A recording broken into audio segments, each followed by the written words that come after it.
soy el encargado del desarrollo de la línea de negocio industrial de Maquinaria Calderón.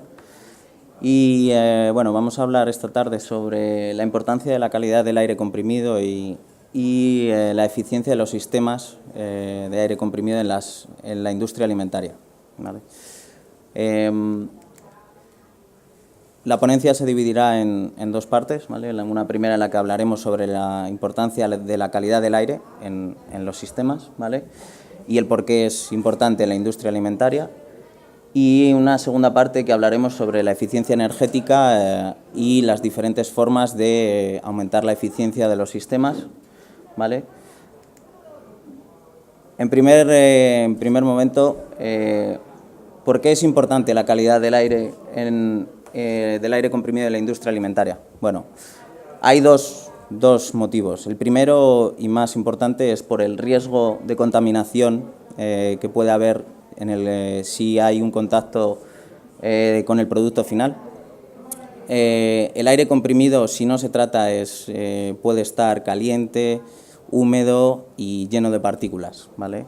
Hay en muchas aplicaciones en las que el aire comprimido entra en contacto directo con el producto final y puede haber un riesgo de contagio para los humanos, ¿vale? Y si no se trata, por ejemplo, la humedad, también puede haber un riesgo de creación de bacterias, microorganismos, mohos, etcétera, ¿vale? Luego, una segunda parte en la que también es muy importante, ¿por qué? Por el mal funcionamiento y menor productividad en nuestras fábricas, ¿vale? El uso de aire sin tratar o correctamente tratado con un secador nos puede generar corrosión en los componentes, en válvulas, en todo tipo de maquinaria dentro de la fábrica. Ese mal funcionamiento nos disminuye la productividad, ¿vale? Y como por ejemplo también el rápido deterioro de sellos, asientos en válvulas, ¿vale? Y al final un mayor coste energético por pérdidas de carga, de fugas, etcétera, en los sistemas de aire comprimido. La primera parte vamos a hablar un poquito sobre la ISO 22000, ¿vale? Es un poco una norma un poquito desconocida en la industria aquí en España.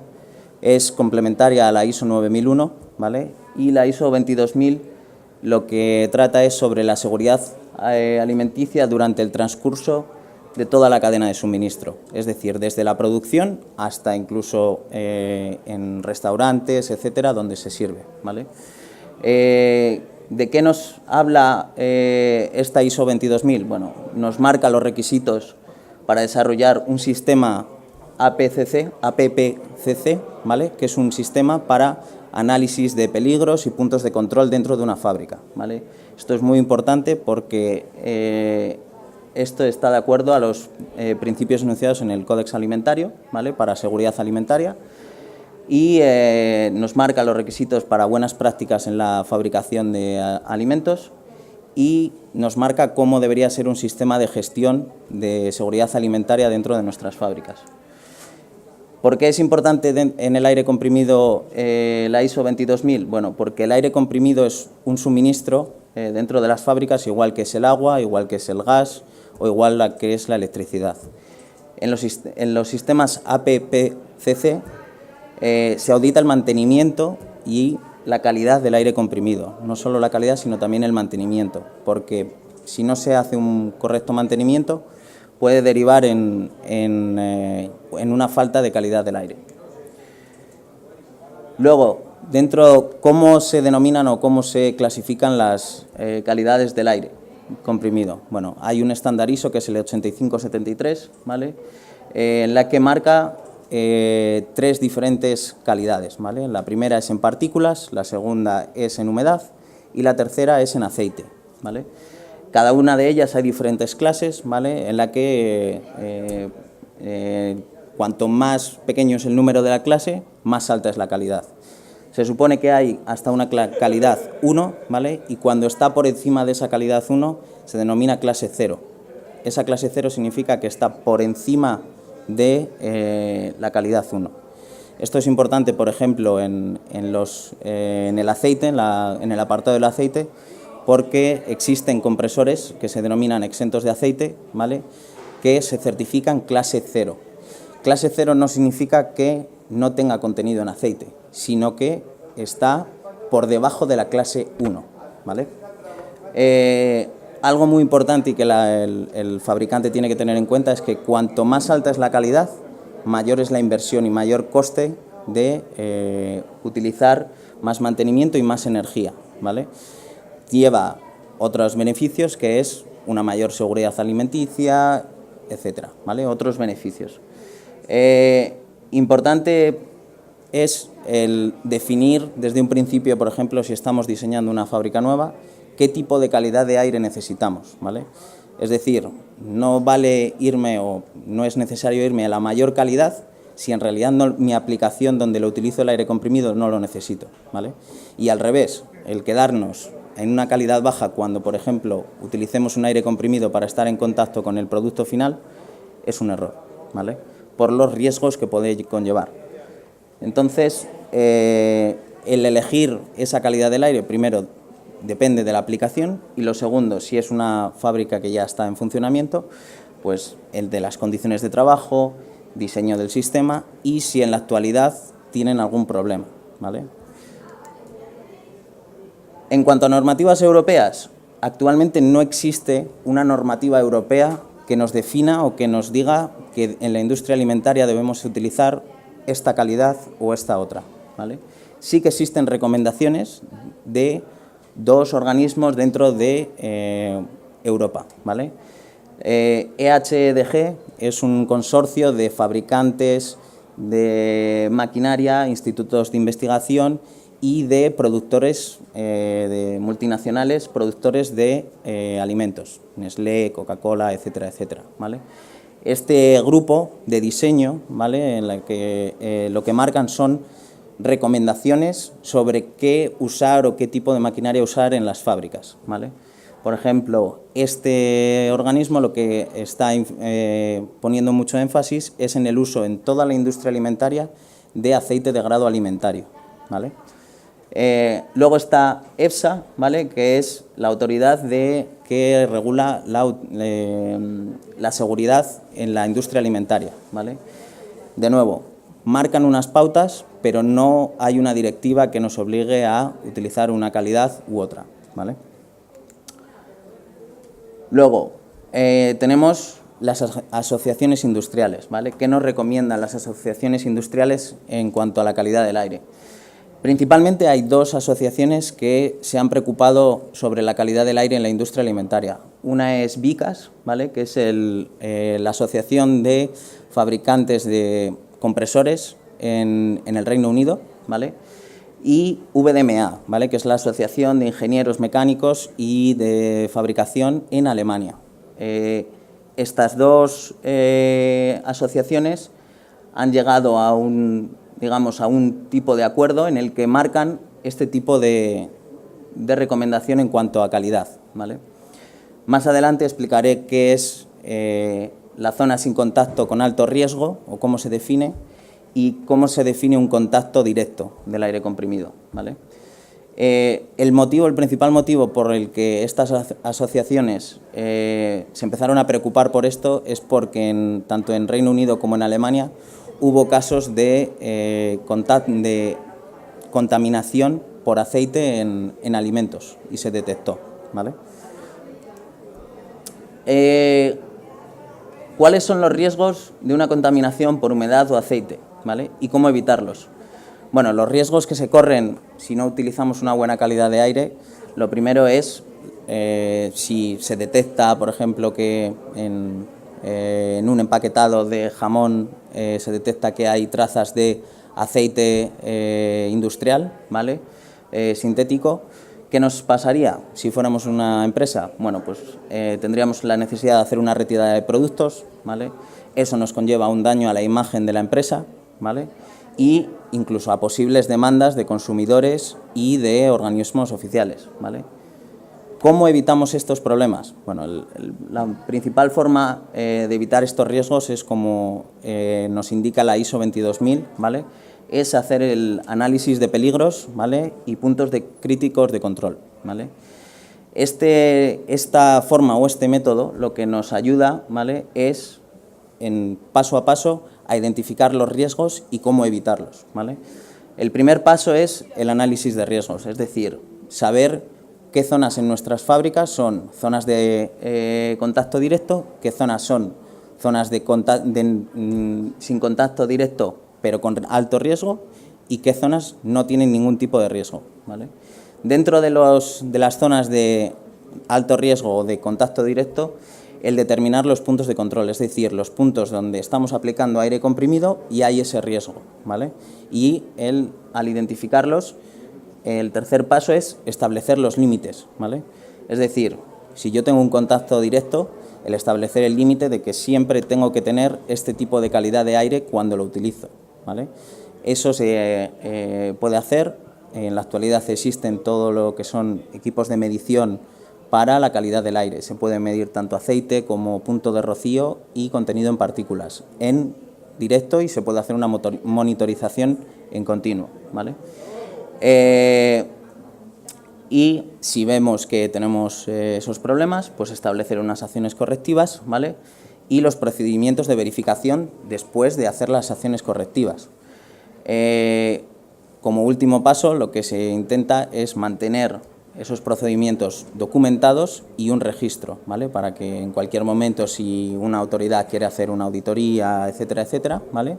O cuando tengamos que hacer la auditoría para la ISO 22000 o la ISO 9001, el tener todo esto documentado.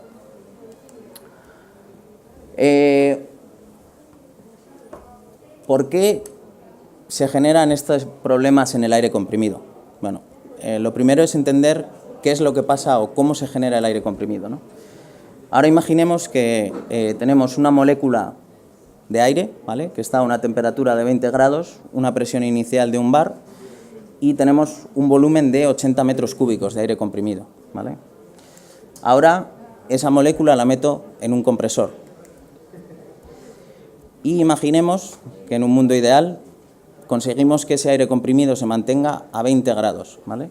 Pero lo comprimimos a 8 bares.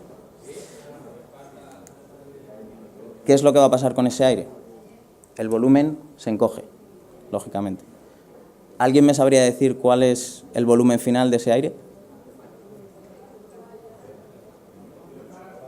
¿Cuánto? Perdón. ¿Un octavo? Es decir, 10, ¿no? Efectivamente es 10. Esto se rige todo por la ley de los ideales, ¿vale? Cuando hacemos una simplificación en la que, como la que estamos haciendo aquí, que la temperatura se mantiene constante, podemos hacer una simple cuenta, ¿vale? En la que nos sale esos 10 metros cúbicos que usted decía, ¿vale? En la realidad, el aire comprimido, cuando lo comprimimos, aumenta de temperatura enormemente, ¿vale? En realidad, si en un compresor, por ejemplo, en un compresor lubricado no tuviéramos aceite dentro de la cámara de compresión, dentro del cabezal, ese aire podría llegar, si lo llegamos a llevar a 8 bares, podría llegar hasta 280 grados, según la ley de los gases ideales, ¿vale? Por eso se utiliza aceite en un compresor. Es uno de los motivos de utilizar aceite, para refrigerar ese aire comprimido, ¿vale? ¿Alguien me sabría decir de qué está compuesto el aire? Nitrógeno, oxígeno y un poco de argón. Y un poco de agua, efectivamente. Es decir, además de eso, ¿qué tenemos en el aire aquí? Tenemos polvo, tenemos agua, como usted decía, ¿vale? Y todo eso, cuando lo comprimimos igual que está aquí, lo comprimimos y eso se sigue quedando ahí, ¿vale? Se sigue quedando y en una mayor concentración. En un volumen más pequeño aumenta la concentración, ¿vale? Bien, ese aire, lógicamente hay que tratarlo si queremos utilizarlo, ¿vale? Entonces, estas son las clases ISO que hemos comentado antes, según la ISO 8573, ¿vale? Es la que nos define la calidad de partículas, la calidad del agua, ¿vale? Es decir, del punto de rocío, ¿vale? Que ahora hablaremos sobre ello, y sobre el aceite, ¿vale? Para ello necesitamos distintos componentes dentro de un sistema de aire comprimido para mejorar esas calidades, ¿vale? Hablaremos ahora después de cómo podemos en cada una de las formas llegar a esas calidades. La primera parte que vamos a hablar es sobre el punto de rocío. El punto de rocío a presión es ese gran desconocido, ¿vale? El punto de rocío a presión se define como la temperatura a la que a una cierta presión, ¿vale?, la humedad relativa llega al 100%. Al llegar al 100%, el aire empieza a condensar, ¿vale? Además, el punto de rocío lo que nos indica es la cantidad de agua, el contenido en agua de 1 metro cúbico de aire, ¿vale? Es decir, una calidad de aire o clase 3 que me da un punto de rocío de menos 20, es decir, hasta que mi aire comprimido no llegase a menos 20 grados, no empezaría a condensar. Y eso me indica, además, que tenemos un contenido en agua, en ese aire, de 0,88 gramos por metro cúbico de aire, ¿vale? En la industria en general siempre se habla de secadores frigoríficos, ¿vale? El secador frigorífico, ahora lo veremos, pero un secador frigorífico, la mayor calidad que puede dar, ¿vale?, es +3, ¿vale? Cuando en un sistema de aire comprimido tenemos esos secadores y podemos estar trabajando a 20, 25 grados, lo normal es que no veamos esa humedad, ese agua condensando, ¿vale? Pero hay que tener siempre en cuenta que ese agua está ahí, está en el aire comprimido. Es decir, para que ustedes vean la diferencia, de una calidad 4 a una calidad 3, estamos hablando de 6 veces menos en la cantidad de agua, ¿vale? Eso significa que, aunque no estemos en contacto directo con un producto, 6 veces menos de agua me va a alargar la vida de válvulas, de cilindros, de cualquier máquina que utilice aire comprimido en nuestras fábricas, ¿vale? Otra cosa importante es que a partir de menos 20 grados de punto de rocío se considera que no hay posibilidad de formación y crecimiento de bacterias, microorganismos, mohos en el aire comprimido. Es el punto límite donde ya los microorganismos no tienen la capacidad de crecer, ¿vale? Para obtener esas ciertas calidades de aire, ¿vale?, distintas calidades de aire, tenemos que utilizar un secador, ¿vale? ¿Qué tecnologías de secadores existen?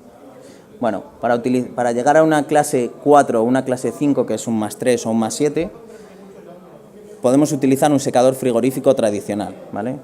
Secadores frigoríficos tenemos de dos tipos, los no cíclicos.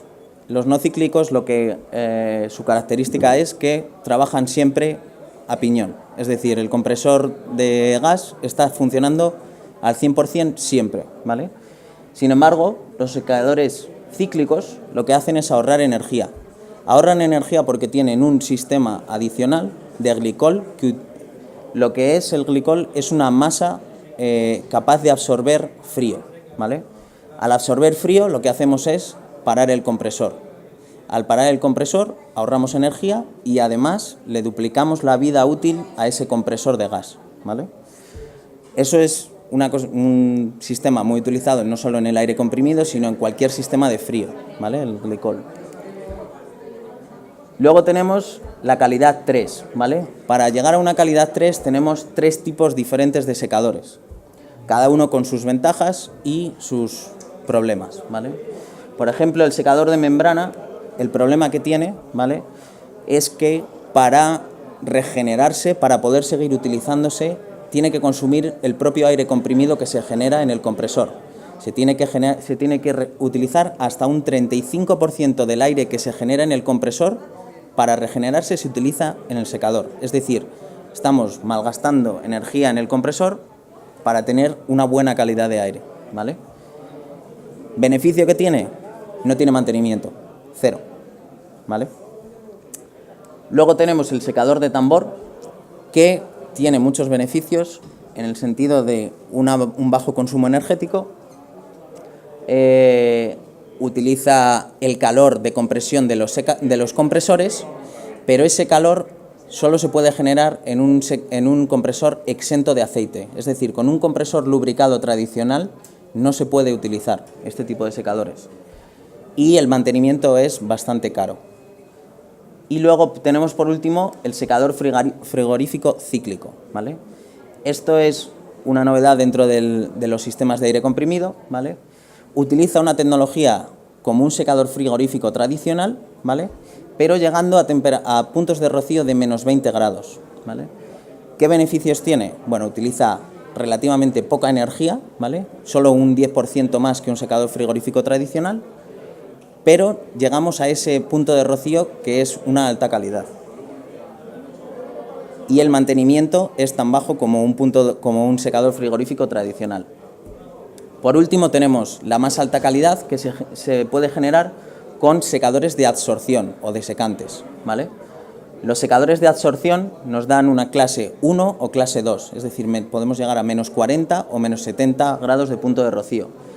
Problema que tienen estos tipos de secadores es que utilizan, por ejemplo, sin aporte de calor, lo que hace es utilizar el propio aire comprimido para regenerar una de las torres. Esto siempre trabaja una torre secando y otra torre regenerando.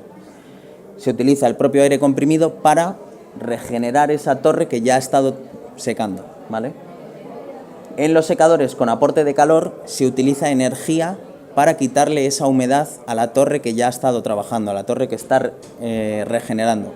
Es decir, tenemos un gasto energético para poder llegar a esas calidades de aire. Y luego, por último, tenemos el secador por calor de compresión, que solo, igual que el secador de tambor que decía antes, solo se puede utilizar con compresores exentos de aceite, ¿vale? ¿Por qué? Porque un compresor exento de aceite se le quita el refrigerador de la segunda etapa y puede llegar a unas temperaturas de aire comprimido de unos 200, 210 grados centígrados, ¿vale? Suficiente y necesario para regenerar la lúmina, el material desecante que hay dentro de estas torres. El material que hay dentro de estas torres no es más que las bolitas de sílica que vienen en las cajas de zapatos, ¿vale? Para que ustedes se hagan una idea. Otro apartado, el contenido en aceite. Bueno, lo primero que tenemos que hacer en una fábrica de la industria alimentaria es decidir qué tipo de aceite, si vamos a utilizar un compresor lubricado, qué tipo de aceite vamos a utilizar, ¿vale? Esto dependerá de la aplicación y dependerá de si es una zona sin contacto y no hay riesgo, si es una zona con contacto y hay un cierto riesgo, o si hay un contacto directo del aire comprimido con el producto, ¿vale? Las asociaciones que les comentaba antes, ¿vale? Y la EHDG, ¿vale? La Asociación de Ingenieros de Diseño de Plantas en Europa, siempre recomiendan el uso de aceite de grado alimentario en las fábricas alimentarias, ¿vale? Da igual si hay contacto o no, ¿vale? Es una forma de evitar cualquier tipo de riesgo. ¿Problema que tiene el aceite de grado alimentario? Bueno, el número de horas que dura en el compresor es menor. Si un aceite sintético normal dura unas 8.000 horas, un aceite de grado alimentario dura unas 6.000 horas. Es decir, tenemos que aumentar el número de mantenimientos, ¿vale? Algo importante es, cuando utilizamos este tipo de aceites, es que le pidamos a la persona que está haciendo los mantenimientos o que nos vende el compresor que nos dé un certificado de ese aceite, ¿vale? Tienen que estar certificados y además tienen que llevar una hoja de seguridad, ¿vale? Una vez elegido el tipo de aceite, debemos entender qué clase, de acuerdo a la ISO 8573, queremos o necesitamos utilizar, ¿vale? Estas calidades que ven aquí son de acuerdo a la recomendación de Vicas, ¿vale? Cuando no hay contacto, Vica recomienda una clase 2, es decir, que se puede conseguir a través de filtración, ¿vale? Cuando es una zona sin contacto y alto riesgo, se nos recomienda el uso de aceite de grado alimentario y que sea una clase 1 o mejor.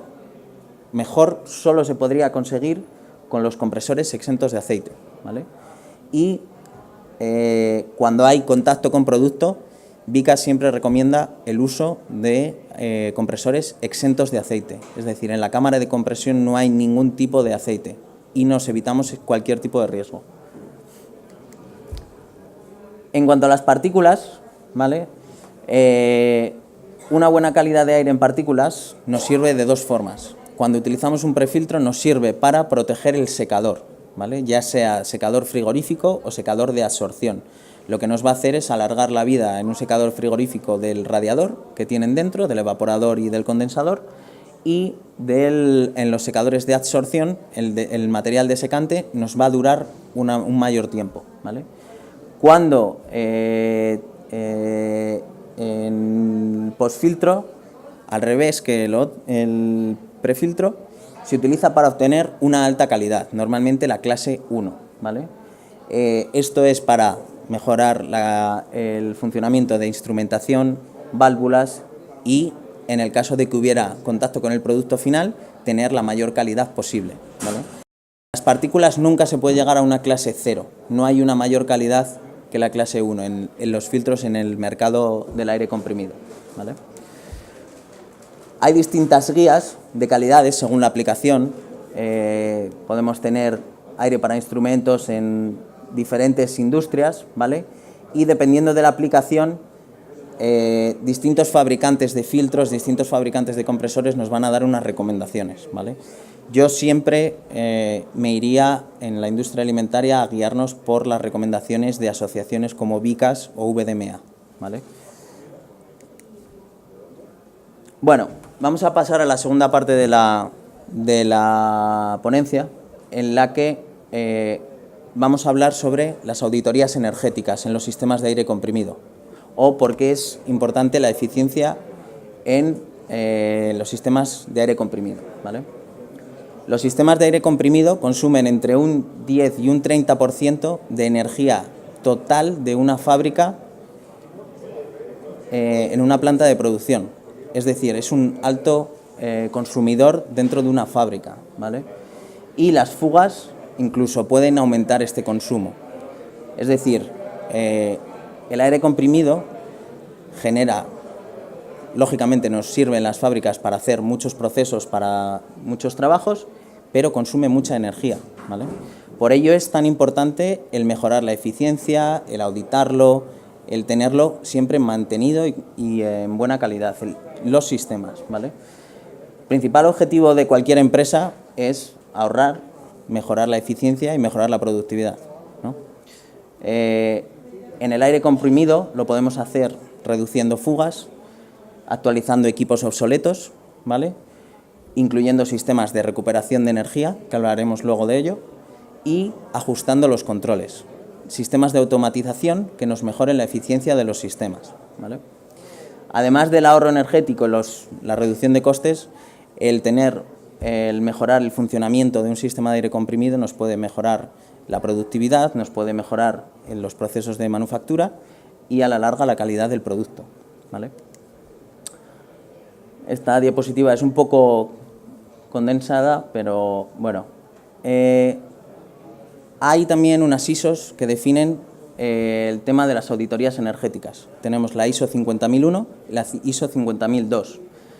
¿Cómo se define una auditoría energética según la ISO 50002? Es en el análisis sistemático de los usos y consumos energéticos dentro de un alcance de una auditoría energética definida, ¿vale?, con objeto de identificar, cuantificar e informar de las oportunidades de mejora del desempeño energético. El auditor debe estar siempre certificado según la ISO 50001, ¿vale? Eso nos asegurará la calidad de la auditoría y nos ayudará a que en un futuro, ¿vale?, podamos obtener algunos certificados de la ISO. Esta ISO 50001 se ha traducido en Europa y en España en una directiva de eficiencia energética y traspuesta a España a un Real Decreto. El Real Decreto 56/2016 solo obliga a las grandes empresas, de más de 250 empleados y facturación de más de 50 millones de euros a hacer estas auditorías periódicas, ¿vale? aunque recomienda el uso de esta herramienta a pequeñas y medianas empresas para mejorar su productividad, ¿vale? Se supone que en el año 2016 el 100% de las grandes empresas en España tenían que haber llevado a cabo una auditoría energética de este tipo en toda su planta de producción. Solo el 70% lo hicieron, ¿vale? Y solo de ese 70%, un 50% lo hicieron con auditores certificados, ¿vale? Es decir, estamos lejos de lo que manda el Real Decreto y todavía no se ha llegado a cumplir el 100%. Sí. Sí que se ha empezado a multar y la idea es que este Real Decreto se amplíe y se pase a medianas empresas en un futuro.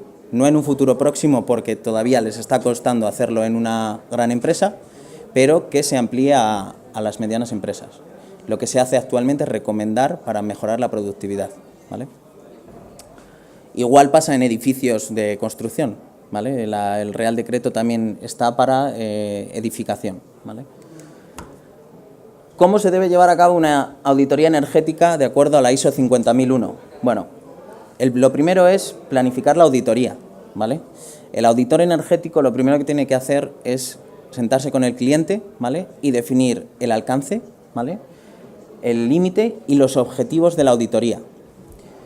Es decir, podemos hacer una auditoría no solo de la eficiencia, sino también de calidad del aire, de fugas, etcétera, ¿vale? Podemos hacer, dentro del aire comprimido, podemos hacerla más amplia o más pequeña, ¿vale? Tenemos que ver el nivel de detalle y las expectativas que tiene el cliente, es decir, bueno, yo soy el cliente y digo, bueno, estoy consumiendo al año, digamos que 50.000 euros en aire comprimido, ¿vale? 50.000 euros en energía en aire comprimido. Mi objetivo es reducirlo 10.000 euros. Bueno, el auditor debe tener eso en cuenta a la hora de hacer la auditoría, ¿vale? También se debe fijar el tiempo de realización de la auditoría. Lo normal es una semana, pero se pueden alargar hasta 2 semanas, ¿vale? La auditoría siempre se debe realizar en una semana de trabajo normal de esa fábrica, es decir, que nos enseñe cómo es los turnos de trabajo y las cargas de trabajo habituales del sistema, ¿vale? Y también debemos de fijar los criterios de evaluación de las oportunidades de mejora. Otro de los puntos críticos, ¿vale?, es la recopilación de información. Es decir, el auditor, antes de empezar esa auditoría, tiene que pedirle al cliente información para que sea consciente de lo que está pasando. Es decir, necesitamos saber los históricos de consumos energéticos, incluso de la planta entera, ¿vale? El inventario de equipos, es decir, tenemos compresores, tenemos secadores, tenemos filtros, tenemos calderines en punto de aplicación, etcétera, etcétera, ¿vale? Se deben hacer diagramas del proceso, ¿vale? Y se deben inspeccionar tanto los manuales como los históricos de mantenimiento de los equipos para detectar si de ahí puede originarse la falta de eficiencia de los sistemas. También se debe saber, el cliente debe informar al auditor si hay planes futuros de ampliación o de reducir consumos. Es decir, el auditor debe de saber todos estos datos antes de empezar una auditoría. Y, en el caso de existir, si se han hecho otros estudios energéticos anteriores, ¿vale? Siguiente punto crítico es el punto 5, es decir, el análisis del rendimiento energético. Una vez que se han hecho las medidas durante 1 a 2 semanas, ¿vale?, se deben de realizar curvas de consumo energético de todos los equipos que consumen energía dentro de ese sistema, ¿vale?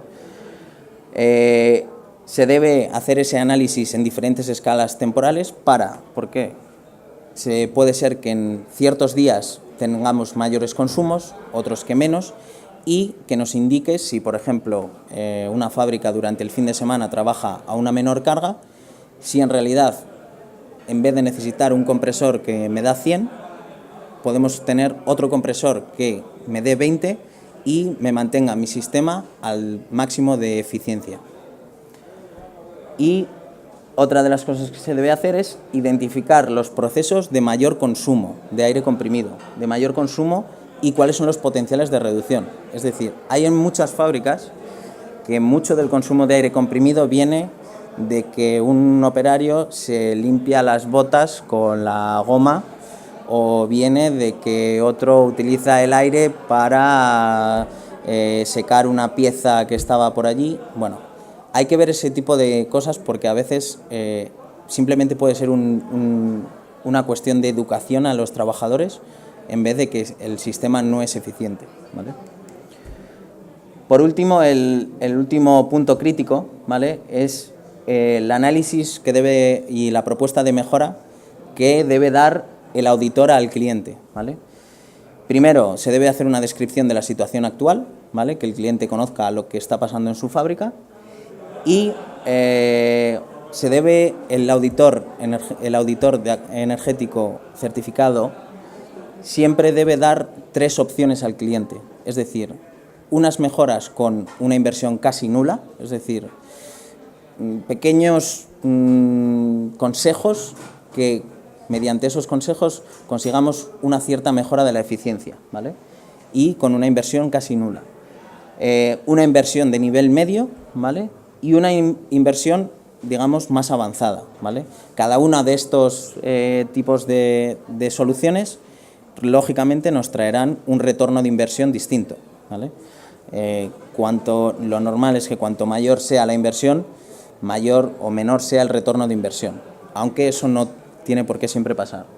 Por eso es muy importante cuando se termina una auditoría, ¿vale?, se tiene que monitorizar que esos cambios que se realizan se monitorizan y un año después se debe ver si ha surtido efecto los cambios que se han hecho, ¿vale?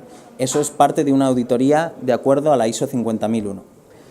El auditor debe hacer un estudio de costes de operación, un nuevo estudio de costes de operación, mantenimiento, la inversión decidida y el plazo de recuperación, como hablaba antes, ¿vale?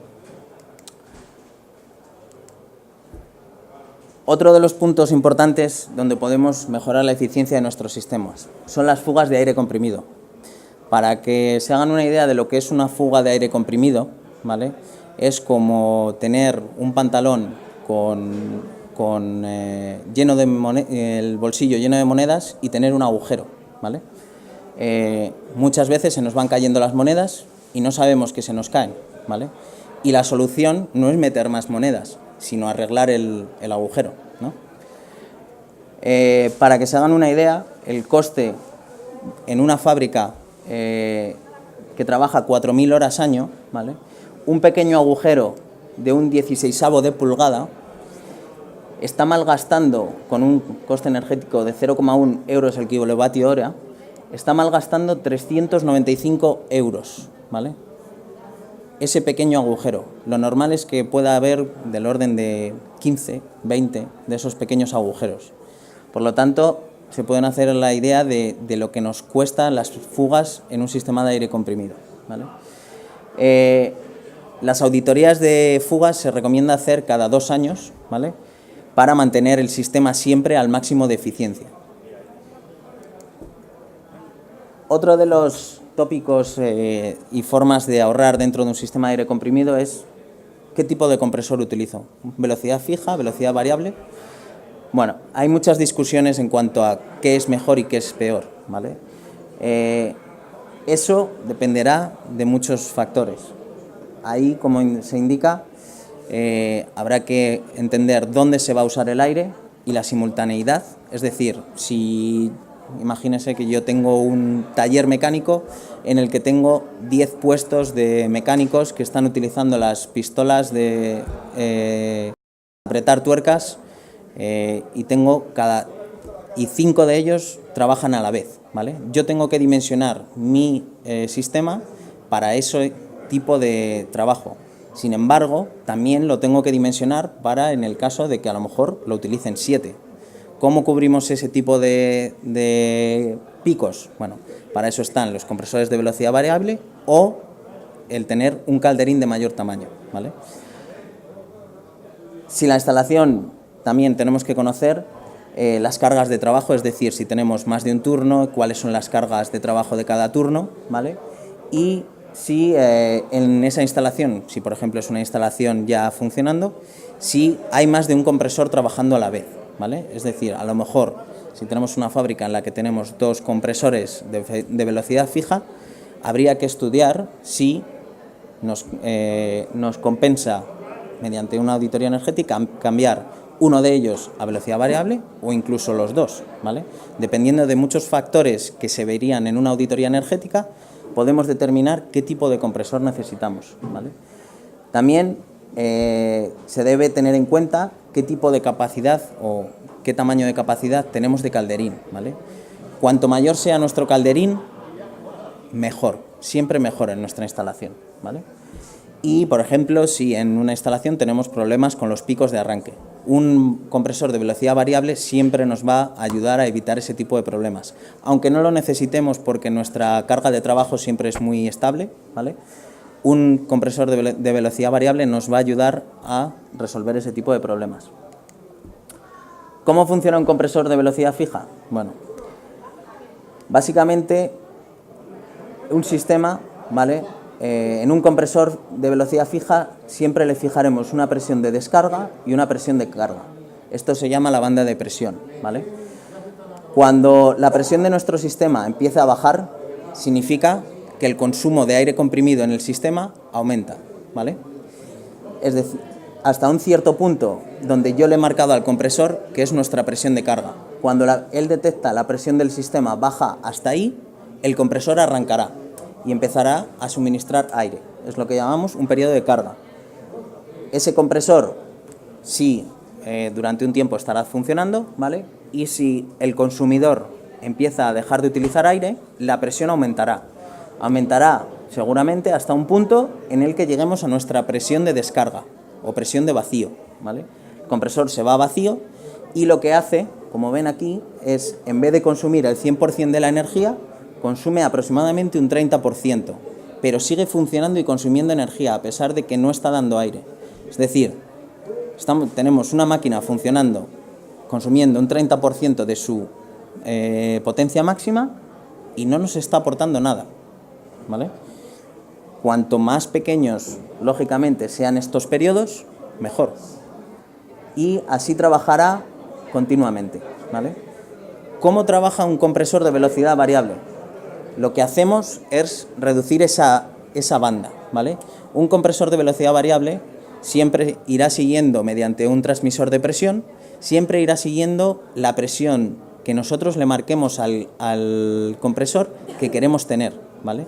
Esa presión que queremos mantener, que estará cerca de la presión mínima en la que nuestras herramientas, nuestras máquinas, nuestras válvulas van a funcionar, ¿vale? Lo que hacemos, lógicamente, como se ve aquí, es reducir esa banda y, por tanto, como antes veíamos aquí, por cada bar de presión que nosotros le pedimos a un compresor de dar más, consume un 7% más de energía. Si nosotros en un compresor de velocidad variable le estamos reduciendo esa banda, lo que vamos a hacer es reducir el consumo energético. De ahí es de donde viene el ahorro que proporciona un compresor de velocidad variable, ¿vale? Como ven aquí, esto es las curvas de consumo que tiene un compresor de velocidad variable comparado con un compresor de velocidad fija, ¿vale? Y entonces, ¿qué es mejor? ¿Siempre un compresor de velocidad variable porque ahorra energía? Bueno, dependerá de las preguntas que nos hicimos al principio, de cómo funciona nuestra instalación, ¿vale? En principio, sí, pero no tiene por qué. Un consejo importante, que cuando vuelvan a su fábrica, es mirar si su compresor dispone de un contador de horas totales de funcionamiento y también te proporciona la información de cuántas horas ha estado en carga, ¿vale? Ver si ese porcentaje es más de un 75%. En ese caso, nuestro compresor o nuestro sistema estará funcionando más o menos de forma eficiente. Si estamos por debajo de ese 75%, significa que necesitamos una máquina de velocidad variable, ¿vale? Otro de los puntos importantes, como les decía, es que no nos vale utilizar una máquina de velocidad variable cuando el consumo o cuando la máquina va a estar siempre trabajando a altas cargas. ¿Por qué? Como ven aquí, esto es un compresor de 30 kilovatios de velocidad fija, ¿vale? Y su consumo a plena carga son 36,8 kilovatios.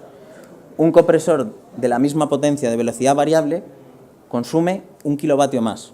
¿Por qué es esto? Bueno, el variador de frecuencia que tiene integrado tiene también una cierta eficiencia. Tienen alrededor de un 96-97% de eficiencia. Es decir, estamos perdiendo, si trabajamos a plena carga, perdemos todo lo que son las cosas buenas de un compresor de velocidad variable, ¿vale? Otro de los consejos importantes es que las auditorías energéticas, antes de decidir hacer una inversión en un compresor nuevo, siempre nos ayudarán a saber si necesitamos un compresor de velocidad fija, variable, y de qué tamaño necesitamos, ¿vale? Es muy típico que un cliente nos pida o nos diga que me estoy quedando sin presión y necesito un compresor más grande. Bueno, si se va a un auditor energético, lo primero que intentará hacer, ¿vale?, es entender qué está pasando en ese sistema. Y, por ejemplo, si hacemos una auditoría de fugas, probablemente esos consumos se reducirán y nos ayudarán a que el compresor trabaje mejor. Y, por último, un último consejo es que un calderín más grande, ¿vale?, nos ayuda a reducir los tiempos de vacío cuando tenemos un compresor de velocidad fija. Es decir, nos ayuda a ahorrar. Cuanto más grande sea un calderín, más nos va a ahorrar energía cuando tenemos un compresor de velocidad fija.